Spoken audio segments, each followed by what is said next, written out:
I'm Michelle with Phoenix Flow Art. Welcome. Today we will be doing our final pearl pour for the month of April. So,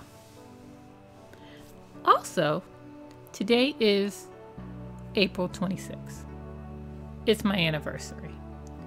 So 6 months ago today, I posted my first YouTube video.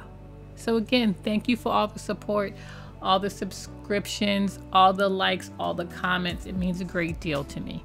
So I've been doing this for 6 months and I really appreciate all of y'all hanging in there and working with me as I grow and learn. So without further ado, let's check out the last pearl pour for the month of April. Phoenix Flow Art, creating is what we do.